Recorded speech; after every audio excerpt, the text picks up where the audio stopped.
급성 백혈병으로 3개월 시한부 인생을 선고받은 정찬덕 교수. 생사를 넘나드는 절망과 공포와 싸우면서 그는 살아계신 하나님을 붙잡았고 드디어 새로운 삶의 문을 열었다. 자신이 가진 전문 지식을 하나님의 나라를 위해 먼저 쓰려는 귀한 헌신의 마음을 갖게 된 정찬덕 교수.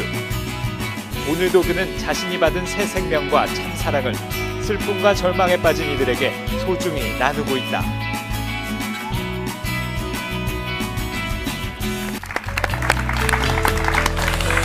교수님 건강하시죠? 예, 건강합니다. 예. 우리가 아까 정혜리 권사님 말씀하신 거는 14년 전에 그런 어려움을 겪으셨네요? 예, 그렇습니다. 14년 전에. 그 백혈병도 급성으로 왔어요? 예, 96년도 10월 달인데요. 급성 골수성 백혈병. 그때면은 14년 전이면 그때 30대? 제가 예, 30대였습니다. 한참 젊은 나이에 예, 일하는 그렇습니다. 나이고. 그때 그 진단을 받았을 때 어떠셨을까요? 갑자기? 저는 뭐 그때 우리 세상 말로 말하면 진짜 이 뒤통수를 쇠망치로 맞는 그런 충격적인 상황이었어요. 그때도 교수님이었어요, 고대? 예, 그때는 이제 고려대학 교수가 아니었고 네. 서일대학 이제 교수였습니다. 어떻게 아셨어요? 제가 이제 한 달 전에 그 감기 기운이 좀 있었습니다. 그래가지고 감기가 잘 안 나요. 그래서 계속 이제 약을 먹고 그랬는데 감기가 낫질 않은데 마침 그때 그 일본에서 그 초청이 왔습니다. 뭐 특강 좀 해달라고. 그래서 동경의 후추에 이제 그쪽에 특강을 갔는데 그 너무나 일본에서도 제가 기침을 많이 하고 감기가 심하니까 우리 그 아는 사또 저희 그 일본 친구가 병원에 가보자. 그런데 이제 제가 폐기치기가 싫어가지고 새벽에 제가 편지를 써놓고 한국에 왔는데 그때 저희 집이 용두동이었습니다. 그런데 이제 용두동에 있는데 경희대학교 그 이성우 처장이 예. 지금 현직에도 계시는데 그분이 이제 그날이 일요일 아침이었습니다. 그래서 이분이 오셔가지고 야 감기가 오래 가니까 진단 한번 받아보자. 그래서 이제 제가 경희대학 병원에 가서 진단을 받아서 이제 알게 된. 아, 진단을 받았더니 예, 진단을 백혈병이래요? 예. 그 저녁 하루 종일 검사를 받았거든요, 아침부터. 근데 이제 오후에쯤 되니까 의사 선생님이 와가지고 고개를 갸웃갸웃 하시고 또 간호사도 혀를 이렇게 차시더라고요. 그러다가는 갑자기 저를 그 지하 그 방에다가 보통 우리 백혈병 환자들은 이제 그 비닐방 같은데 무균실에 무균실에 예. 들어가잖아요. 그래서 이제 제가 거기 안에 바로 무균실에 들어가셨어요? 예, 무균실에 이제 들어가서 그 검사를 받는 거죠. 근데 우리 환자들이 항상 처음에 느끼는 거는 예, 처음에는 자꾸 부정을 하거든요. 그렇죠. 저도 마찬가지입니다. 오진일 정말 거야. 하나님, 제가 이건 말이 안 됩니다. 저는 5학년 때까지 제가 공부도 중간도 못 따라갔지만 그 5학년 때 황남선 선생님이 하나님 믿어봐라, 큰 꿈을 가져라 이렇게 해서 관청교회 우리 김동범 목사님이 교회에서 저를 키워주셨거든요. 아버님이 5학년 때 돌아가셨기 때문에 먹을 게 없으니까 옛날엔 이제 다 가족이 많고 저희도 7남매였거든요. 네. 방 한 칸에 7남매가 같이 사는데 그 도저히 뭐 집에서 경제적인 게 안 되기 때문에 교회에서 목사님이 키워주신 거고 그 황남 선생님 덕분에 교회를 간 거거든요. 그렇게 해서 이제 중학교 갈 형편이 안 돼가지고 또 공장 생활 1년 하고 그걸로 벌어서 중학교에 가고 그 다음에 이제 중학교 때 또 고등학교 갈 형편이 안 되는데 지금 이제 전주에 호성중학교 교장 선생님, 유장수 교장 선생님이 친구를 소개시켜줘서 고등학교를 갔고 또 고등학교 3학년 때 그 대학을 갈 형편이 안 돼서 고등학교 3학년 때 회사를 들어가야 됐고 예. 제 나름대로는 참 열심히 살았다고 생각하고 또 교회도 그 먹을 게 없으니까 교회에서 이제 목사님 음식도 주시고 새싹해 시원해 그런 교회 생활도 참 나름대로 열심히 했다고 생각했는데 물론 예. 믿음이 제가 아주 충만한 건 아니었지만 왜 내게 이런 일이 와야 되는지 저는 뭐 이거 상상이 안 갔어요. 도대체 이거는 말도 안 된다라는 생각이 들고 막 그 인간적으로 생각하면 못하면서 좀 억울하다는 막 생각도 들고 근데 그게 현실이잖아요. 현실이었고 특별히 제가 현실을 느끼게 된 게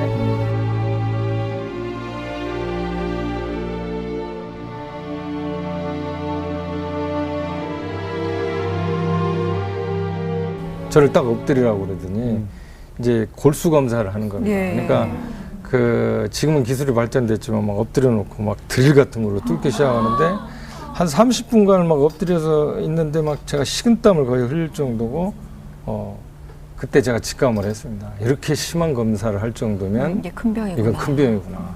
아니나 다를까 막 조금 있다 백혈구, 적혈구, 막 혈소판 수치를 옆에 막 써붙이더라고요. 그런데 더 중요한 거는 그때까지 제가 백혈병이라는 건데 저희 식구들이 그렇게 저희 아내가 막 울고 오고 저희 형님도 막 울고 오고 누나도 들으신 울고 거네요. 오는데 네. 병명을 명쾌하게 얘기를 안 해주는 본인한테는. 거예요. 네. 백혈병이라는 것만 알지. 그런데 저희 동생이 저한테 그러는 거예요. 형님 준비하십시오. 뭘 준비하냐. 급성 골수성 백혈병인데요. M3고 거의 3개월 이상 넘기기 힘들답니다. 형님 현실을 알아야 됩니다.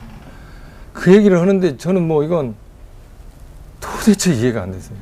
왜냐면 제가 몸은 멀쩡한 상태였고 감기 기운만 있었고 뭐 이런 상태고. 근데 아까 그렇게 이제 검사를 하고 직감은 했지만 네.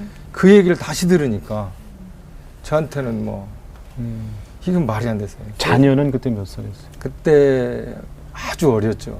이제 뭐 유치원, 뭐 30대니까. 초등학교 이렇게 할 때. 둘이에요?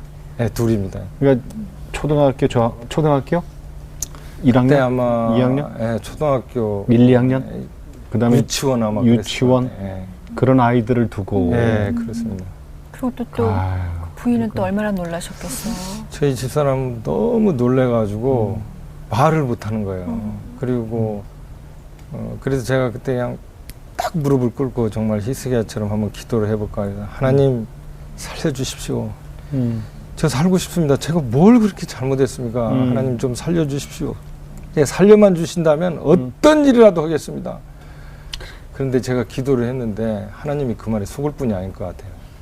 제가 기도를 했지만은 제가 지금 여기서 어떻게든지 뚫고 나가려고만 하는 거지. 이제 그때 제가 그렇게 기도를 하고 하나님이 이 말에 속을 뿐이 아닐 것 같다라는 거 느끼는 순간에 아까 저를 고등학교 때 용돈을 주고 도와주셨던 백지학구 그 김성기 선생님이 찾아오시는 거예요. 그래가지고 빨리 병원을 옮기자. 이제 경희대학도 물론 잘하지만 그 여의도 성모병원이 또 백혈병 환자들의 전문적으로 많이 하시잖아요. 예. 그래서 이제 그리 옮기게 되는데 가다가 중요한 거는 이게 감염이 됐습니다. 가다가요? 제가 지금 백혈병 급성 골수성인데 워낙 빠르게 그거는 이제 가서 항암 치료를 받아도 이게 살아야 될지 죽어야 될지도 모르는데 감염까지 됐으니까 이제 왜냐하면 면역이 없어지잖아요. 저는. 우리가 일반인들도 이렇게 균이 항상 들어오는데 저도 이제 한 2년간 투병하다 보니까 아마 그 반돌팔 의사까지 비슷하게 됐는데 어찌됐든 이렇게 감염이 되니까 뭐 그 이 목도 불편하지만 뭐 이미 성모병원에 갔을 때는 항암 치료를 받을 수 없는 상황이 돼버렸어요. 그러니까 제가 지금 13층으로 올라가서 항암 치료를 받아야 되는데 6층에서 올라갈 수가 없는 상황이에요. 급성이어가지고 네, 더 그러셨구나. 급성이어가지고 더 그렇고 그래서 이제 영양제를 꽂고 있는 상태가 됐었죠. 그때 하나님 원망도 많이 하셨고 그러셨는데 정말 하나님 제가 그렇게 나쁜 짓이라고 물론 마음속에야 뭐 나쁜 짓도 했겠지만은 제가 그렇게 하나님 보기에 죽을 죄를 안 지을 것 같은데 왜 제가 이런 걸 당해야 됩니까? 막 이런 이제 막 소리 예, 하소연이 막 이렇게 나오는 거예요. 그런데 옆에 옛날에 그 저희 친구들이 옛날에 시온의 새싹교 주일학교 친구들이 와서 막 성경을 읽어주고 찬송가를 불러주는데 그게 귀에 안 들어와요. 거의 막 한 1주, 2주 넘어가는데 영양제를 꽂아놓고 저희들은 이제 여기를 또 찢잖아요, 이제. 계속 그리고 하고 여기다가 있어야 이제 되니까. 그 주스 하나를 못 마시는 거예요. 그런데 이제 거기서 그 조금 있다가 저희 어머님이 휠체어를 타고 오시는데 몸이 굉장히 불편하셨는데 제 그 가슴에다 손을 얹으면서 지금도 제 그 어머니 그 손 그게 지금 느껴지는데요. 예. 부들부들 떨면서 너 먼저 죽으면 난 눈 못 감는다. 하나님 붙잡아라. 저는 지금도 제가 그 음성이 참 맴돌 정도인데요. 왜냐하면 그 어머님이 돌아가신 지가 얼마 안 됐는데 네. 어머님이 마지막 돌아가시면서 제 손을 잡으면서 음. 내가 먼저 죽어서 다행이다. 이번에 내가 먼저 죽어서 다행이다. 그 얘기를 하시는데요. 그때 이제 어머님이 너 먼저 죽으면 난 눈 못 감다 하나님 붙잡아. 그럴 때 저한테 그 탕자의 심정이었어요. 탕자가 정말 돌아와서 아버지여 이 한마디에 회개가 있고 용서가 있고 결단이 있고 각오가 있잖아요. 네. 저는 그때 처음으로 제가 탕자가 다른 사람이 아니라 내가 탕자였구나. 그런 생각이 드는 거예요. 제가 그리고 막 울면서 성경을 생각하는데 어렸을 때 성경은 목사님한테 많이 들어서 그런지 성경이 막 생각이 나는 거예요. 정말 우는 자는 복이 있다 해서 우는 자가 어떤 우는 자일까? 상갓집에 가서 우는 자일까? 분노에 찬 울음일까? 아닐 것이다. 베드로가 울었던 탕자가 울었던 나는 죄인으로서도 울었던 그 울음일 것이고 이웃을 사랑하는 울음일 거고 주님을 사랑하기 때문에 골방에서 우는 그 울음일 것이다. 예. 그 울음 내가 울어야 되지 않느냐 하고 울고 있는 순간에 예. 누가 탁 너는 나를 누구라는 성경 구절을 탁 던져주는데 그게 저한테 머리에 탁 우리 누가복음에 보면 성경에 너는 나를 누구라느냐고 물어요. 예. 근데 무리들이 이 얘기를 해요. 뭐 엘리야요 뭐요. 마치 선지자의 한 사람 예수님은 4대 성인의 한 사람으로 예수님은 거기에 관심이 없어요. 너는 나를 누구라느냐 베드로가 물어보거든요. 1대1의 신앙은 1대. 저도 어떻게 보면 요즘에 많은 분들도 저도 마찬가지고 예수님을 그런 4대 성인의 한 사람으로 생각했는지도 모르겠어요. 베드로 보고 너는 나를 누구라 하냐. 네가 성경에 대한 것만이라도 성경을 모르고 사랑에 대한 것만이라도 사랑을 몰라도 너는 나를 누구라 하느냐. 이렇게 물어보는 그게 그 친구가 딱 성경 구절을 하는데 제가 머리에 탁 들어오면서 그 어머님의 그 손길하고 이게 딱 매칭이 된 거예요. 그 어머님이 내가 성경책밖에 내가 줄 게 뭐가 네, 있느냐. 네. 하나님 붙잡아라. 그게 이제 딱 부딪혀. 예. 그러니까 이제 내가 마지막 죽어가면서 어차피 이거 죽을 건데 지금 뭐 아무것도 못 먹고 어차피 뭐 그때 막 희미한 상태인데 베드로 고백이나 한번 하고 죽어보자. 예. 주는 그리스도시요 살아계신 하나님의 아들입니다. 마지막 제가 거의 입에 그 밖으로 나오지도 못하는 목소리로 했는데 정말 제가 여기 시간상 다 말씀드릴 좀 없지만 놀라웠게도 그때부터 제가 몸이 좋아졌어요. 네. 그 이튿날부터 네. 제가 포도주스를 조금 먹기 시작했어요. 그러면서 그 이튿날 다시 성경 말씀이 탁 들어오는 거예요. 이사야 1장 6절 머리끝에서 발까지 성한 데가 없는 우린 기름으로 치유받는데 예. 이사야 61장에 기름이 여호와고 예수 그리스도 누가복음에서 4장 18절에 하면 성령이고 하나님과 예수 그리스도 성령에서 치유받을 수 있다. 그 믿음 들어가면 내 믿음대로 될지어다. 그게 이제 막 말씀이 머리에 탁탁탁 꽂히면서 예. 이제 제가 조금 더 회복할 수 있는 드디어 그래서 이제 묵인실에 이제 그야말로 항암 치료를 받을 수 위해서 올라갈 수 있는 계기가 말이에요. 그래서 얼마나 고생하셨어요, 그때? 거기 가서 이제 거의 한 2달 정도 고생을 하는데요. 딱 올라가자마자 그 비닐방에는 딱 6명이 있거든요. 3명씩 있는데 딱 올라가자마자 앞에 있는 분이 뜨거워요.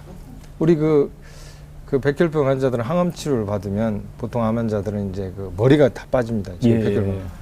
그렇죠. 그러니까 막 열이 나니까 얼음을 갖다 막 거기다 막 씌우는 거예요. 근데 이 28살 먹은 이 청년이 뜨거운데 체격이 이렇게 좋은데 바로 중환자실로 실려되는 거예요. 중환자실에 실려갔다 못 올라오면 죽는 겁니다. 그리고 또 제 옆에 있는 분이 이렇게 항암 치료를 받다가 뭐 장이 뭐가 잘못돼가지고 녹아가지고 다시 밑으로 실려내려. 또 옆에 있는 분이 갑자기 순식간에 3명이 또 막 내려가니까 네. 이거 뭐 제가 아무리 밑에서 또 이렇게 그 체험을 하고 올라왔지만은 두려운 거예요. 그때 시편 27편 1절 말씀, 2절 말씀이 딱 떠오르는 거예요. 다윗의 내가 누구를 두려워하리요, 내가 누구를 무서워하리요라는 다윗의 그 시편 말씀이 딱 떠오르는 거예요. 내가 그 다윗의 그 고백이 그냥 나온 게 아니거든. 앞에서 그만큼 그 사울은 쫓겨다니면서 그 주님이 도와주셨던 거를 끄집어내면서 그 고백이 나온 거거든요. 그래서 저도 나도 아까 거기에서 그런 하나님이 도와주셨었는데 또 여기까지 와서 안 도와주시겠느냐, 이제 이런 생각이 드는 거예요. 그래서 있는데 특별히 이제 제일 어려웠던 거는 그 먹을 수가 없잖아요. 저희 환자들은 밥맛을 모르잖아요. 이게 뭐 신맛인지 짠맛인지 단맛인지 구분이 안 되는 거예요. 예. 그래서 오죽하면 제가 이거는 저희 어머니를 위하여. 왜냐면 막 먹고 토하고 뭐 해야 되거든요. 이거는 우리 의진이를 위하여. 의진이가 큰 애거든요. 네. 우리 효진이를 위하여. 또 우리 아내를 위하여. 제가 저희 아내한테 혼났어요. 왜 자기 이름은 제일 마지막에 부르냐. 오늘도 그러시네. 자기가 제일 고생하는데.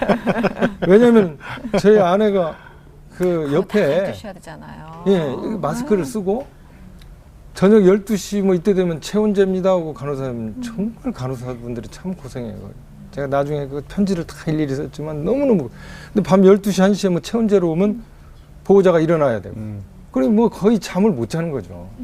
그것도 요만한 그 판넬 시력하는 침대. 예, 그리고 새벽 5시 4시 되면 이게 낙수로 이 비닐을 다 닦아야 되고 소독하는 거죠. 예, 그런데 제가 먹지를 못하니까 몸이 여이고 또 여기를 찢어가지고 정맥 여기를 찢어가지고 여기다가 주사를 꽂으니까 우리 환자들은 또 혈소판이 부족하기 때문에 이게 지혈이 안 되잖아요. 네. 그러면 여기 곰고 뭐 얼굴은 말이 아니고 그러다가 한 번은 제가 이제 화장실을 이렇게 가다가 쓰러져 버렸어요. 몸이 힘이 없으니까 먹지를 못하니까 그러다가 여기가 터져 버렸어요. 이제. 그러니까 여기는 죄송하지만 이 간호사도 와서 누를 수가 지혈하기가 없잖아요. 힘들대고. 그러니까 저희 아내가 그걸 3시간 동안을 누르고 있는데 정말 그래서 저는 제가 그 환자로서 체험한 바로는 환자도 힘들지만 보호자는 더 힘들다. 그럼요. 예. 그렇죠. 저는 병원에서 남편이 도망가고 부인이 도망가는 거를 병원에서 봤어요. 저는 소설에서만 읽었는데 지금이야 뭐 그런 분들이 많이 없겠지만은 그만큼 사실 힘들다는 투병이라는 게 참 네. 힘든 거죠. 교수님 그래요. 그러면 그 백혈병 네. 그 얼마나 치료하시고 이제 완치 판정 받은 지는 얼마나 됐어요? 지금 한 4년 정도 전에 이제 완치 판결을 받았는데요. 그럼 한 그렇게- 10년 고생하신 거네요? 그렇습니다.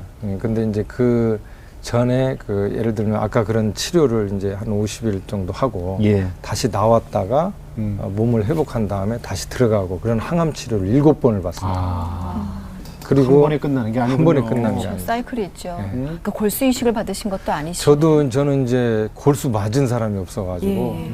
골수를 이식, 성독보험은 골수도 이식 받았잖아요. 예. 저는 골수 이식을 받지를 못했습니다. 그래서 이식을 받지 않으셨는데 그 힘들다는 제 급성 거를 빼가지고 이제 이렇게 해야 되는. 백혈병이. 그러니까 이제 제가 더 힘들었고 특별히 이제 저는 이제 퇴원을 이렇게 몸 보충할 때는 이제 양수리에 가서 이제 요양을 했거든요. 그런데 저희 집 옆에다가 누가 같이 예배를 드리자고 이제 그래가지고 어느 목사님이 팀워크를 하자고 그래가지고 치유교회 교회를 세워놓고 예배를 드리대요 같이. 네, 예. 그때 마스크를 쓰고 머리가 빠진 상태였거든요. 그때 거기서 계속 이제 노숙자 장애인 무위탁 노인분들이 이제 저희 학생들 봉사활동 119라는 걸 했기 때문에 데리고 오는 거예요. 예. 그분들하고 예배를 보다가 제가 병을 잊어버린 거예요. 그러니까 저는 이게 하나님 말씀이 살아있는 게 시편 23편은 하나님은 나의 목자라고 고백하면 나의 부족함 채워준대요. 예. 근데 저는 지금까지 인생에 나의 부족함을 채우고 하나님 나중에 봅시다 이거였잖아요. 우선순위를 바꿨잖아요. 근데 거기서 같이 그분들하고 예배 보고 뭐하고 전도지 돌리고 막 그 양평에 가면 양수리 수양관 네, 있잖아요. 네. 거기 막 저도 말씀도 많이 듣고 거기 가서 원래 청소를 좀 하려고 그랬는데 거기 와서 또 새신자 담당을 하라고 그러고 또 그래서 그냥 하고 사람들이 미쳤다고 그랬죠. 저 자기 병이 저 뭐 완치 안 자기 병 되는데. 지금 투병하기도 바쁘고 언제 죽을지도 모르는데 무슨 전도를 한답시고 또 무슨 예배를 드린다고 뭐 그런데 이제 그 목사님들 미국으로 또 다 가셨네요. 그래가지고 그걸 이제 양수리 시내로 옮겨가지고 막 예배를 뭐 100명 이상이 드리다가 이제 일반인들은 가까운 데 가시라고 그러고 예. 간 게 이제 아까 그런 그 사랑의 울타리가 네. 됐는데 그러니까 정말 힘든 상황이었지만 그때 그야말로 그 예배하는 그 기쁨 가운데 있었을 적에 어느덧 병도 서서히 치료가 되기 시작한. 네, 저는 그래서 하나님 말씀 1.1핵도 안 틀린다는 네, 네. 게 하나님 나라와 그 의를 먼저 구하라는 거 아닙니까? 예, 마태복음에. 그러니까 사람들은 지금도 그거를 믿지를 못하죠. 아무래도 저는 체험을 했으니까. 그렇죠. 증인이시잖아요. 왜냐하면 저하고 스스로가 치료했던 증인을- 분들이 네. 예. 거의 다 돌아가셨으니까. 그러면은 교수님이 말씀하시는 그 사랑의 울타리 네, 그게 그 노숙인들 섬기는 공동체로 시작이 됐잖아요. 그렇습니다. 예. 그때 그럼 시작된 거네요. 그때 바로 시작된 겁니다. 예. 그때 가장 그분들 육체적으로 네, 곤고한 가장 시절에. 힘들 때. 어떻게 공부를 하셨길래 지금 우리나라 유비쿼터스의 최고 권위자시고 이렇게 되셨어요? 그 얼마나 힘드셨을까, 그죠? 아니, 뭐 분야별로 뭐 저보다 훌륭하신 분들이 많이 계시는데 저는 정말 공부를 어떻게 하셨어요? 어디서 하셨어요? 뭐 이제 그 회사에 이제 제가 들어갔을 때 그때 85년도 10월 달이었는데 정부하고 한전에서 그 외국을 보내주는 프로그램이 있었습니다. 그런데 저는 뭐 서울대학 졸업하지도 않았고 그랬는데 서울대학교에서 그 시험이 있었습니다. 근데 정말 하나님 은혜로 제가 2명을 뽑는데 그때 몇백 명이 보는데 제가 좋은 성적은 아니지만 2등으로 제가 합격을 해가지고 국비장학생으로? 네, 그래서 제가 이제 일본에 가서 공부할 수 있는 기회가 됐고 아.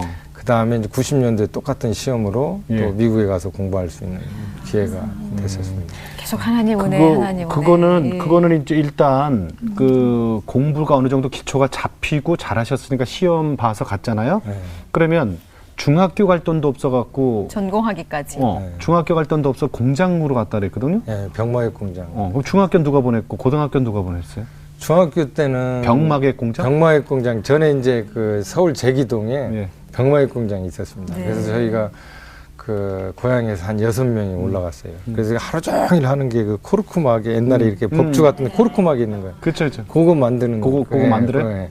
그거 하루 종일 이렇게 이제 돌아가면 이렇게 노는 그 거기서 이제 1년을 벌어가지고 이제 중학교에 갈 돈을 좀 마련하고 예.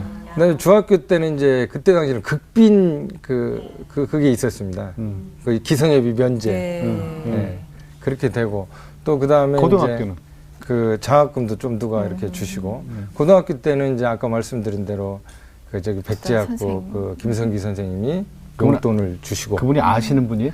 우리 그 담임 선생님 친구분입니다. 참 좋은 아유, 분이시네. 그분 정말 저는 그분한테 뭐 평생의 은인이죠. 예. 그분 아니었으면 저는 고등학교 문 앞도 못 밟고. 신앙은 언제부터예요, 그러면? 그러니까요. 아까 계속 어머니가 누군가의 돕는 손길을 하나님께서 끝없이 음. 계속 이어주게 하셨던 것 같은데. 그렇습니다. 네. 뭐 어떤 신앙이세요? 신앙은 이제 아까 그 제가 말씀드린 대로 그 초등학교 5학년 때 그 아버님 돌아가시고 그때부터요? 네, 그때 이제 황남선 선생님이 한번 하나님 만나봐라. 그리고 또 교회에서 이제 먹을 걸 주었기 때문에 그때 이제 그때 관청교회. 어머님도 같이 가신 거예요, 그때부터? 그렇습니다. 네. 그러니까 그 어머님은 이제 그 전에부터 신앙은 조금씩 뭐 있으셨지만은 이제 저를 계기로 더 많이 가고. 초등학교 5학년 담임 선생님이 그렇게 얘기를 해주셨군요. 네, 정말 하도 그분도 어려우니까. 네, 정말 그분도 정말 저한테는 고마운 분이죠, 사실. 그럼 네. 그때부터 지금까지 쭉 그 흔들림 없는 신앙이었네요? 아까는 그러셨어요. 내 일이 먼저고 뒤에가 이렇게 하나님 일이었는데. 죄송했죠, 사실은. 다 사실 거의 우리가 그러잖아요. 그러다가 정말 큰 사건을 겪고 나서 이렇게 우선순위가 우리- 바뀌게 되는 거잖아요. 우리 교수님 있잖아요. 제가 질문 드려서 좀 불리하잖아. 그럼 무조건 눈 감는다? 제가 이거 눈에 대해서 한 말씀을 드리는데요. 예. 그때 후유증입니다. 오. 항암 치료 7번 받았을 때. 예. 예, 그래서 이게 지금 지금까지도 이제 그때 시신경이 한 40%가 죽었거든요. 그래가지고 지금도 제가 운전을 못합니다. 사실 오늘 여기 올 때도 다른 분이 운전을 해줬는데 너무 급하니까 시력이 많이 안 좋아졌어요. 지금은 이제 많이 좋아졌는데요. 지금도 이제 한쪽은 약간의 굴절 현상이 있습니다. 그래서 아유, 저 제가 그것도 지금 몰랐네. 차량 운전을 죄송해요. 하죠. 그래도 아닙니다. 세상에 그래서 그렇게. 저도 이렇게 그래서 제가 가끔 강의할 때도 우리 학생들 너희들 윙크하는 거 아니다. 사실 그 힘들다는 항암 치료를 7번을 아직도 받을 수 있을 만큼의 그 체력을 허락하신 것도 너무나 거기에 이거 방사선 후유증이 치료까지 있지만, 같이 네, 받았습니다. 너무나 감사한데 그렇게 어려운 일을 겪고 나면 그렇잖아요. 사실 살아나신 거잖아요. 교수님 같은 경우는 네, 더더군다나 죽음의 끝에서 문턱에서 세상이 참 달라 보인다 이런 표현들을 많이 하세요. 어떠셨어요? 저는 지금도 우리가 병실 안에서 있을 때 그랬거든요. 수박 한 쪽만 먹으면 평생 소원이 없겠다. 그때는. 그러니까 지금도 밥 먹을 때나 이럴 때 너무 감사한 거예요. 그래서 얼마 전에도 감사합니다. 감사합니다. 이런 찬양을 하면은 우리 애가 그래요. 아빠 감사 올 거야? 뭐 할 거야? 뭘 감사하는 거야?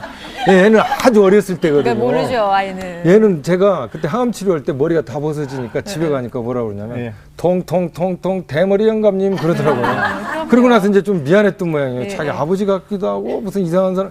그러니까 엄마가 옆에서 야 아빠야 아빠 그러면 이제 와가지고 저한테 나사렛 예수 이름으로 우리 아빠 병은 널찌어다 막. 그래서 저는 이게 가족이 아픈 분이 있으면 가족들이 그렇게 소중하다는 거예요. 그래서. 네. 근데 지금은 정말 달라 보이죠. 제가 뭘 볼 때마다 왜냐하면 저는 또 특별한 게 예. 그래요. 우리 백혈병에도 그렇게 치료받고 재발을 했거든요. 교수님. 그 한 1, 2년 후에 네, 교수님이? 예.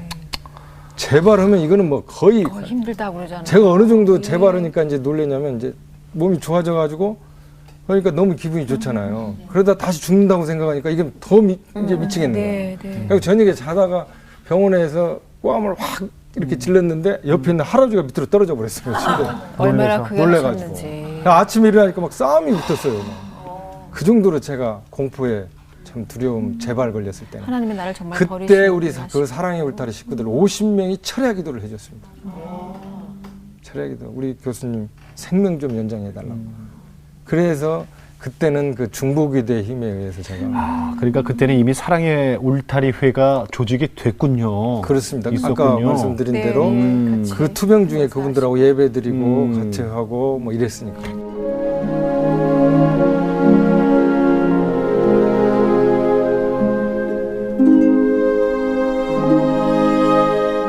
그럼 사랑의 울타리 회 얘기 좀 할게요, 교수님. 네. 어떤 분들이 그 울타리 회원 저도 회원들이세요? 이제 아까 말씀드린 대로 제가 투병하면서 같이 예배드렸던 분들인데 이제 주로가 노숙자분들이죠. 이분들은 이제 마음의 상처가 있고 육체. 우리가 노숙자 하면 참 사회적으로 이렇게 이미지가 그러는 인상을 받는데 노숙인들. 사실은 제가 같이 생활도 해보고 같이 이렇게 그 느껴보는 거는요. 정말 그분들이야말로 어떻게 보면 마음이 순수한 분들이 많아요. 정신적인 장애가 있거든요. 뭐 화상을 당해가지고 일도 못 나고 취업도 안 되고 그리고 노숙자 생활에서 13시간 동안 본인의 하소연을 한 분도 있고 그런 노숙인들 또 물론 그 안에 장애인들도 있고 또 무위탁 노인분도 계시면 주로 이제 노숙인인데 뭐 그분들도 그래서 이제 저는 그때 같이 기도하고 예배드리면서 예. 이분들이 이제 자활하는 것이 제일 저는 이제 목표죠, 사실. 자활하려면 사실 무엇인가를 하셔야 되잖아요. 거기서 어떤 그 기술을 가지고 일을 하기도 해야 되고 생활할 수 있도록까지 다 돼야 자활이 가능한 거잖아요. 그래서 그 인근에 제가 한 예. 7,000병을 얻어들여가지고 농활단을 만들었습니다. 네. 그래서 요즘에 이제 양평이요? 네, 양평에. 그 양평군 용문면이거든요.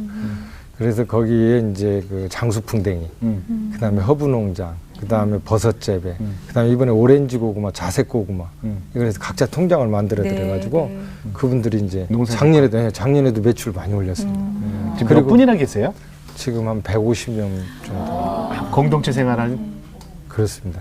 정말 그분들을 만난 건 아프지 않으셨으면 도저히 상상할 수 없는 저는 그리고 정말 그것 때문에 많은 행복을 얻으셨기 때문에 덤으로 얻어진 것 같은 느낌이 맞습니다. 드시겠어요. 저는 그분들 덕분에 오히려 어떻게 보면 사실 거기 제가 한 일은 없고 따지고 보면 사비가 다 들어가셨겠네. 뭐 다까지는 아니지만 저희 아내한테 정말 미안한 게 이제 예. 아까 그런 예배를 드리다가 이제 장소를 잡아야 되는데 예. 그 폐교가 나왔더라고요. 근데 하나님께 감사한 게 그때 저희 아내가 회사를 했었어요. 네. 제가 아까 용두동에 왔다고 그랬잖아요. 네. 예. 용두동에 저희 아내가 그 회사가 잘 돼가지고 그때 이제 애완용 용품 뭐 IT를 수출 수입하는 무역회사였는데 거기다 건물을 하나 우리가 지었어요. 네. 그리고 제가 대학 세운다고 강원도에다 땅을 또 엄청나게 샀습니다. 교수님은 잘 나갔다. 가난하셨었는데 그 저희 아내가 잘 나갔죠. 예. 저는 옆에서 이제 컨설팅 해주고. 예. 그런데 이제 저희 아내한테 미안하죠. 그거를 팔아가지고 그 폐교를 사서 이제 건물을 짓고 거기에 이제 노숙인들 섬기시느라고. 예. 그래서 이제 근데 뭐 그게 제가 대단해서 그런 일을 한 게 아니라 그 상황이 그렇게 됐어요. 안 하면 못 견디겠죠. 예. 당장 그 상황이 필요하고, 그렇게 네. 됐으니까. 그런데요, 목회를 하셨었어요? 그러니까 아까 제가 말씀드린 대로 이제 그 제가 투병하러 저희 그 양평 양수리에 예. 거기 부용리인데 이제 저희 집이 이렇게 있는데 옆에다가 이제 플러시나에서 공부한 이 목사님하고 정 목사님이 치유교회를 옆에 2천만 원 주고 교회를 얻은 거예요. 그리고 저하고 이제 저 미국에서 얘기 들어보니까 당신 공부할 때 신학 공부도 했다고 그러고 아, 신학도 하셨어요? 네, 목사 안수도 받았다는데 당신 여기서 우리가 같이 목회나 하자. 그래가지고 거기를 치유교회를 딱 세워놓은 거예요. 이제. 이 목사님들이 워낙 훌륭하신 분들이죠. 나중에 미국에 다 가버리셨어요. 이제. 그러니까 그걸 제가 맡게 돼버리는 상황이 돼버린 거예요. 제가 목회를 하고 싶어서 한 게 그것 아니고. 때문에 아니 근데 잠깐만요. 갑자기 목사님 소리. 아니 그 전에 그 미국에서 목사 안수도 받으시고 신학 공부도 하셨어요. 그게 이제 그 뉴욕에 있을 때 예, 폴 예. 목사님이 예. 예.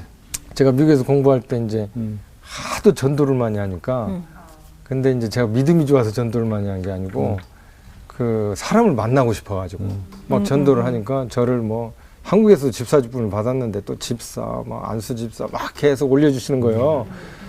그래봐야 그 교인이 5명이니까요. 그러다가는 이제 제가 이 직분도 뭐 제가 감당하기도 어렵고 그랬더니 너 정성이 갸륵하니까 뭐 전도는 열심히 하려고 그러니까 신학 공부 좀 해. 그래가지고 이제 미국에 조그마한 신학교를 이제 보내주시더라고요. 그리고 너 한국에 가서 다른 거 하지 마. 그냥 목사나 해. 그렇게 이제 계기가 된 건데. 안수를 받으셨던 예. 건데. 근데 이제 그러니까 이렇게 아까 치유교회에서 이렇게 하실 줄 알고 하나님께서 미리 그때 다. 그러니까요. 저는 그게 그랬구나. 저는 잠언 말씀이 계획할지라도 경영하는 건 하나님이라는 예. 잠언 말씀이 분명히 예. 그 말씀대로다니까요. 그러니까 네. 저는 뭐 제가 원하는 것도 깜짝 아니고 놀라셨겠어요. 갑자기 교회를 내가 하게 될 줄이야 이러면서. 저는 뭐 상상이 안 갔습니다, 진짜. 네. 근데 그걸 왜 내려놓으셨어요? 이제 복직을 해야 되잖아요. 2년간 휴직을 했으니까. 네. 이제 교수? 복직을 해야 되는데 아까 그 치유교에 이제 처음에는 2분이 있었어요. 그 관리 집사님들 뭐. 그러다가 이제 노숙자들, 장애인들 막 이렇게 오는데 100명, 150명 뭐 이렇게 됐어요. 네. 이제 왜냐하면 제가 유명해서 온 게 아니라 제가 환자다 보니까 환자들이 또 오는 거예요. 그냥. 그래서 이제 하루에 막 7번, 8번 막 예배들이 다 쓰러지고 지금도 여기 양평 양수리에 가시면 물망아라는 중국집이 있습니다. 혹시 가서 한번 물어보시면 제 얘기를 그때 예배들이 다 얼마나 제가 많이 쓰러졌는지 그분이 와서 주사를 놔주시는 그분이 간호사 출신이거든요. 네. 중국집 하시는 분이? 네, 지금 저 양수리에 있습니다. 네, 방송에서 이런 얘기 해도 될지도 모르겠지만은 어찌됐든 그 치유계를 그렇게 하는데 2년 이제 휴직을 했기 때문에 복직을 해야 돼. 근데 정말 그때는 제가 성령이 사로잡힐 때였습니다. 그래서 난 복직 안 한다. 학교에 있으면 교권이지만 여기 있으면 생명이다. 나 안 가겠다. 그랬더니 막 제 아내가 그럼 뭐 이혼하자. 아니 나는 회사 다 팔아가지고 지금 저기까지 사고 저기다가 지금 우리 식구들을 옮기려고까지 다 하고 그렇게 했는데 당신이 학교 가서는 전도 못하냐. 왜 여기서 목회를. 저는 막 그때 정말 성령이 사로잡혔을 때인데요. 성령이 제가 우리 학생들이 자꾸 묻는 성령이 뭡니까? 야 해변가에서 어머니가 수박을 썰면서도 온통 시선에 한테 시선이 가듯이 그게 성령이다. 그러니까 우리 마음 안에 지금 성령이 움직여서 나를 지금 그렇게 하라는 건데 그러니까 막 저희 아내가 막 회사도 당신 처분하라고 그래서 처분 다 해가지고 저렇게 했는데 어떻게 하냐. 그래서 제가 가장 소중한 거 버리지 못하면 가장 소중한 거 못 얻는다. 이제 그렇게 설득을 하고 저희 애들한테 너희들 재산 없다 사인해라. 그랬더니 그래가 이제 아빠 우리 공부밖에 없네요. 뭐 이제 이런 말까지 나오고 그랬는데 어찌됐든 그 상황이 그렇게 됐고 예. 그렇게 이제 그 예배를 드릴 수 있는 상황. 그러면 그 사랑의 울타리 회를 지금까지 거쳐가신 분들이 꽤 많으시겠어요? 예, 뭐 자립해서 나가신 분들. 예, 자립해서 나가는 분들도 한 3, 400명 되시고요. 3, 400명. 예, 그리고 이제 저를 거쳐간 분도 뭐 한 3,000명 이상 되겠죠. 치유교회는 지금 안 하시는. 그래서 치유교회는 안 하죠. 왜냐하면 제가 그 아까 치유교회에서 그렇게 그 내려놓았다고요. 예배를 드리다가 거기 이제 노숙자분들이 많이 오신 거거든요. 그래서 이제 일반인들도 오셨는데 일반인들은 제가 무릎 꿇고 사죄를 하면서 가까운 교회로 가시라고 그러고 용문에 이제 폐교를 제 안에 회사 판 걸로 사가지고 그리 다 옮겼습니다. 그게 이제 사랑의 회가. 그게 사랑의 울타리가 사랑의 울타리가 그러면서 된 다시 거였죠. 복직을 하신 거예요? 그러면서 이제 제가 저희 아내가 너무 고생했고 아내 말도 일리가 있다. 내가 대학에 가서 왜 전도 못하냐 그러면서 제가 이제 복직을 하게 됐습니다. 그럼 그 사랑의 울타리 회에서 아까 지금 뭐 농사 지으신 거 있잖아요. 뭐 그렇습니다. 이것저것 자활. 예. 자활? 예, 예. 자활. 팔로가 있어야 글쎄. 되잖아요. 유통이. 그거 근데 돼요? 요즘에 잘? 이제 제가 하나님께 감사한 게 이제 기업체 또 특강을 좀 많이 하거든요. 이런 유비쿼터스 뭐 신사업이라든지 미래 예측이라든지 그래서 저도 배우기도 하고 특강을 하는데 그런 기업들에서도 이제 조금씩 사주기도 하고 선물용으로. 마케팅하러 가셨구나. 네, 맞습니다. 마케팅 이제 저는 이제 식구들이 마케팅. 살아야 하니까. 생사는 거기서 하시고. 네, 제가 이제 마케팅 좀 해드리고 그러면 이제 어떤 분들은 그 사주시기도 하고 네. 또 이제 이런 뭐 카드나 달력 만드는 거, 뭐 은행 까는 거, 우리가 자활 작업장도 있거든요. 예. 네. 그래서 이제 우리 식구들 그런 거 일감도 주고 또 그런 것도 사가시고 저는 이제 회사 다니면서 좀 마케팅도 좀 하고 뭐 이런 그분들 중에는 처음 오실 때는 그냥 이 사회에서 버림받은 소외된 그런 마음들 때문에 하나님을 알지 못하는 분들이 오시기도 하실 것 같아요. 다 오실 때 처음에 크리스찬은 않으실 거 아니에요. 그렇습니다. 그래서 예. 제가 지금 가장 소중하게 생각하는 거는 예. 이제 예. 어제도 우리가 예배를 드렸지만 그 제가 예배를 꼭 드립니다. 네, 그래서 매일? 거의 그 매일은 다 주일마다? 못 드리고요. 주로 이제 수요일 이제 성경 공부하고 이제 주일날 물론 제가 다 참여는 못 하고요.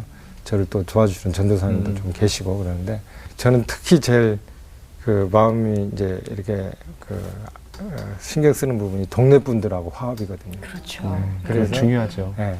아까 그런 분들이 예수님을 만나가지고 오히려 요즘에는 이제 동네에서 저를 정말 많이 고발도 하고 그래 처음에 이런 혐오 시설이 왜 들어와야 되느냐 땅값 떨어진다. 근데 마을 분들도 참 좋은 분들인데 제가 생각해도 뭐 갑자기 150명 이렇게 들어와 버리니까 그래서 이제 제가 몇 번 불려가가지고 설명도 하고 그랬는데 이제 우리가 농번기 때 되면 제가 그랬거든요. 우리는 남의 도움만 받는 시설이 되지 말고 거꾸로 도움을 줘보자. 그래서 동네 분들 이제 일도 좀 무료로 해주고 또 어떤 농산물 같은 거 있으면 제가 좀 사드린다고. 특히 요즘에는 이제 의료 이런 저희들 그 누가 와서 이렇게 봉사해주면 마을 분들을 먼저 부르고. 의료봉사 오시면. 네. 근데 그게 다 하나님의 은혜인데요. 왜냐하면 그 믿는 분들이 거기 와서 처음 하나님을 만났던 분들. 예. 네, 이런 분들이 예. 그런 역할들을 많이 해주시죠. 그래서 특히 거기 출신 그럼 좀 이상하지만 처음엔 노숙인 신분이었다가 교수님 만나서 저 자활하는데 성공해서 사회에 나가서 다시 일어서신 분들 네. 그런 분들이 찾아올 때는 정말 보람 있으시겠어요. 한 번은 이제 그 귤을 예. 그 이렇게 시커먼 봉지에다가 한 2,000원어치 사가지고 저한테 가져오는데 저는 이게 정말 한 박스보다 더 귀하더라고요. 네, 그분이 이제 저 안산에 주차장 관리로 가셨거든요. 예. 저는 정말 너무 고맙고 반가워가지고 그리고 또 한 번은 이제 그 제가 이제 옛날에 하는 그 옥천에 옛날에 옥침대 공장이 있었습니다. 거기하고 이렇게 조인을 해가지고 이렇게 해줬는데 거기서 이제 벌어가지고 750만 원을 벌어서 이제 그 중고 그 트럭을 사가지고 네. 야채 장사를 나갔던 분인데 배추를 몇 포기 가져오시는데 참 저는 정말 너무너무 고맙고 특별히 제가 제일 그 감동적이었던 게 용문 여기 갔는데 예. 어떤 분이 저한테 꼬박 저러면서 교수님 안녕하십니까? 그래서 모자까지 아주 맛있게 썼더라고요. 그래서 아니, 어떻게 된 겁니까? 그랬더니 용문 할머니를 만나가지고 결혼을 하셨대요. 그래가지고 고추 농사를 한 1,500평을 짓는다고 그러니까 제가 너무 정말 기쁜 거예요. 그 2,000원의 귤에 너무 고맙고 감사한 것처럼 우리 주님께서는 우리에게 모든 것을 다 주셨는데 우리가 진짜 하나님 너무 감사합니다 하고 이만큼 하나만 드려도 우리를 정말 얼마나 예쁘게 보실까 너무 그런 표현이 느낌이 멋있습니다. 정말 듭니다. 예. 그때 목소리 하나님 이래. 정말 정말 저는 정말 그때 우리는 받은 게 너무 많아요, 그렇죠? 우리는 너무 많이 받았어. 근데 그리고 한 분은 돌아가셨는데 제가 호주머니에서 이제 그 시커먼 종이가 나오더라고요. 근데 전화번호가 3개가 적혀 있어요. 그래서 전화를 했어요. 근데 한 분은 이제 외국에 계시는데 이제 이부지 제가 가족 있는 분들은 안 봤거든요. 그러니까 이제 이혼한 집안이었는데 끝까지 아드님들이 안 나타나는 거예요. 안 와요? 네, 화장할 때까지. 근데 돌아가셨는데? 이분이 아버님이 얼마나 보고 싶었으면 이 종이를 만지작거렸으면 종이가 시커멓게 이렇게 된 거예요. 연락처. 네. 그런데 그래서 제가 네. 아까 말씀한 대로 그 정말 하나님이 그러니까 이 성경을 보면 이제 저희가 그렇잖아요. 사람은 정말 신뢰의 대상이 아니구나. 사랑의 대상일 뿐이지. 그런 생각이 좀 드는 거예요. 얼마나 보고 싶으면 제가 그걸 보고 너무 마음이 아파가지고 이 아드님을 꼭 좀 마지막에 그 화장하는 순간이라도 좀 만나게 해드려야 되는데 하고 했는데 그게 안 되더라고요. 생각해 보면요, 그럴 것 같아요. 어떠세요? 그 아픔에 그 그 백혈병이라는 그런 큰 산이 없었더라면 지금 이분들이 주시는 이 아름다운 기쁨을 교수님 못 누리셨을 거 아니에요. 그 백혈병이 나한테 무엇을 주었다고 그렇게 느껴지세요? 그야말로 원하는 걸 쫓은 인생이었는데 예. 필요한 걸 좀 해야 되겠다라는 그런 마음도 허락해 주었고, 또 이렇게 소유의 행복이라는 것도 있겠지만 사람 삶 자체 그 존재의 행복이 이렇게 크구나.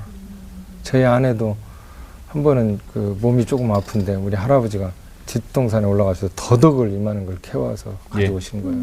그러니까 저희 아내도 그 사랑에 감동이 되는 거예요. 그리고 야, 우리가 이런 참 특히 아까 제가 말씀드렸지만 그 중보기도 했을 때 철야기도를 한다는 말을 제가 병원에서 들었을 때는 제가 뭐 이거는 저는 정말 내가 이분들을 돌보는 게 아니라 이분들 때문에 내가 귀한 가치의 행복을 찾았구나. 이런 정말 생각을 하는 거예요. 이건 진심이에요. 사실은. 내가 뭘 하는 게 아니구나. 예. 그래서 제가 우리 학생들한테 요즘에 하늘은 스스로 돕는 자를 돕는 게 아니다. 하늘은 남을 돕는 자를 돕는다. 아멘. 말을 바꿔라. 제가 오직하면 이런 말을 했는데요. 아, 그래요. 하늘은 남을 돕는 자를 돕는다. 그래서 저는 뭐 조그만한 거였지만 오히려 제가 더 많은 지금 도움을 받고, 특히 또 제가 부끄러운 건 제가 뭐 대단해서 그 일을 시작한 게 아니고 그 상황, 투병이라는 상황에서 그렇게 엮어지는 상황이에요. 밀려간 것 같았는데. 제가 생각지도 않았던 일들이었는데 그게 정말 하나님의 은혜. 그래서 사람들은 그래요. 저는 욥기를 보면서 늘 생각나는 게 자꾸 이렇게 심고 거두는 법칙에만 매달려 있는데 하나님은 창세전에 네가 어디에 있었냐 이런. 그러니까 이미 저는 하나님이 창세전에 우리를 다 이렇게 예비하신 게 아닌가. 예. 네, 그걸 보면서 한 사람 한 사람을. 그러니 그분들이 얼마나 귀하냐고. 그렇게 그러니까요. 그분들을 하나님이 사랑하시는 분들이니까. 정말 그분들이요. 저희 지금 예배 드릴 때 한번 와보시면 알지만 우리 할아버님 한 분이 전 세계적으로 악보 없이 이 드럼을 치시는 분은 이분밖에 없을 겁니다. 악보 없이. 저는 그리고 저희 이제 저희 찬양단을 만들었는데 너무 귀한 게 이분들이 한 번은 저보고 그래요. 오늘 비가 좀 와가지고 오늘 찬양 연습을 못했습니다. 그래서 제가 오늘 설교 끝 정말 은혜 받았습니다. 이분들의 그 가식 없는 솔직함이요. 네. 저를 이분들의 설교예요, 저는. 그게 설교. 제가 오늘 이게 설교다. 그리고 어떤 한 할아버님은 또 나오셔가지고 세상에서 방황할 때 뭐 이 음이 안 맞는 거예요, 이제. 그러면서 막 울으시면서 부르는데 난 주님을 몰랐네. 딱 그다음 가사가 생각이 안 나는 거예요. 그러나 내가 여기 와가지고 그다음에 뭐요? 그러면서 이 사람이 딱 끝날 때쯤에 여러분 찬송이 말이야 이게 유행가인 줄 알아요? 마음속에서 나와서 이게 찬송이다 말이야. 그러면서 마지막 이분이 막 우는데요. 저는 지금도 그걸 잊을 수가 없어요. 말씀하신 것처럼 우리가 어떤 일을 볼 때 이게 내 판단에 옳지 않다고 맞습니다. 그렇게 얘기해버리는 경우가 참 많이 있지만 정말 중요한 것은 그분 모두가 다 하나님이 사랑하시는 자녀라는 걸, 그래서 우리는 어떤 말도 판단도 할 수 없는 사람들이라는 것만 기억한다면 쉽게 상처 주고 또 쉽게 하나님이 버리지 않는 사람들을 우리가 나 몰라라 하는 그런 경우는 생기지 않겠지요. 네. 아유 교수님 오늘 저희한테 정말 눈물도 주시고 웃음도 주시고 주셨는데 사실 이렇게까지 오셨을 때는 지금쯤이면 교수님이 또 다른 또 꿈을 갖고 일을 계속 해나가면서 기도하지 않을까 그런 생각이 들어요. 어떤 꿈이 있고 어떤 기도 제목을 가지고 계신지도 좀 여쭤보고 싶네요. 이제 뭐 첫 번째는 이제 우리 그 사랑의 울타리 식구들이 이제 전부 자활을 해서 각자 자립을 했으면 하는 마음이 있고요. 두 번째 이제 저 개인적으로 봤을 때는 제가 이제 연구하고 있는 유비쿼터스 이런 첨단이라는 거를 지금 이제 제가 각 도시에도 이제 유비쿼터스 자문을 좀 해주고 있지만은 특히 이제 하나님 일을 위해서 이제 그 교회 쪽에 그 첨단 교회라고 할까요? 저희가 우리 주일학교 때는 풍금도 시골에서는 교회밖에 없었거든요. 그렇죠. 그때 보면 최첨단은 다 교회에 있었거든요. 그래서 이런 유비쿼터스 기술을 이용해가지고 교회에서 이제 주일 학생들 공과책도 이렇게 되면 유명한 이제 우리 성우분들 목소리도 나오게 하고 또 노약자들 장애인들을 위해서 교회 시스템 유비쿼터 첨단 기술 적용하면 이렇게 지팡이를 짚고 하면 오른쪽으로 하면 목사님실이 있습니다. 왼쪽으로 하면 뭐가 있습니다. 이런 것도 할 수 있고 교회 안에서 이 유비쿼터 첨단 기술을 이용해서 중보기도도 할 수도 있고 그래서 이런 시나리오를 한 40가지 정도 만들었습니다. 네. 그리고 이제 거기 안에 유비쿼터 점프 전도법이라고 그래가지고 그 영상을 통해서 전도를 하는 그리고 이제 스마트폰 특히 이제 우리 CTS도 지금 스마트폰으로 나가는 거 처음 아닙니까? 이건 방송 중에서도. 그래서 이 스마트폰을 이용해서 이렇게 전도할 수 있는 어찌됐든 이제 개인적으로 봐서 이런 첨단을 이용해서 하나님 일에 맞는 유비쿼터스 첨단 모델 교회 같은 걸 좀 만들어 보고 싶은데 꿈이라고 보고 있습니다. 40까지나 해놓으셨어요? 이제 시나리오별로 새신자 관리하는 거, 뭐 이렇게 이제 대단하시다. 청년 관리하는 거. 요즘에는 이제 청년들이 자꾸 떠나간다고 그러니까. 그러니까 지금 결국은 지금 공부하신 것조차도 지금 교수님의 방향성은 항상 복음 증거, 주님 증거 쪽으로 바뀌어지신 거예요. 그래서 이런 여러 가지 주님 주신 그걸 가지고도 어떻게 하면 복음을 더 많이 증거할 수 있을까의 목적을 두고. 또 그거 안 하면 또 제가 몸이 또 아플지 모르니까 보험을 들어놓은 것 같아요. 근데 저 이 질문 좀 마지막으로 드릴게요. 그때 그 사인했던 자녀분들 너네 재산 없어? 이거. 하나님께 감사한 게 큰애가 이제 서울대학 들어가가지고 그 뭐 학교가 중요한 건 아니지만 그 장학금을 받고 있습니다. 전액장. 그리고 생활비까지 받습니다. 전공은요?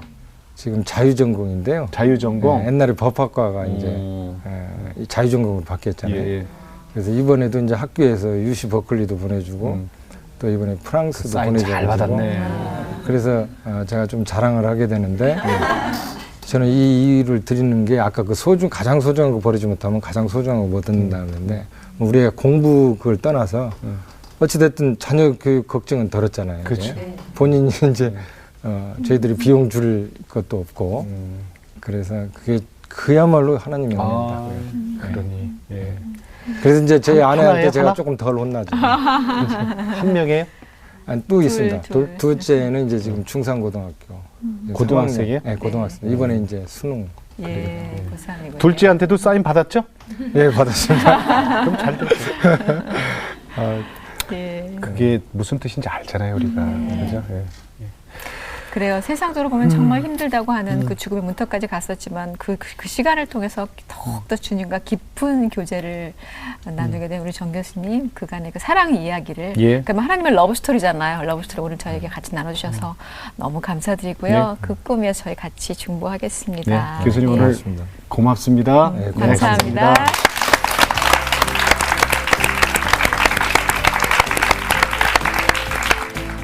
죽을 고비도 정말 많이 넘기고 수술도 많이 했거든요. 자, 근데 그럼 이제 우리 하나님 맞는 얘기 합시다.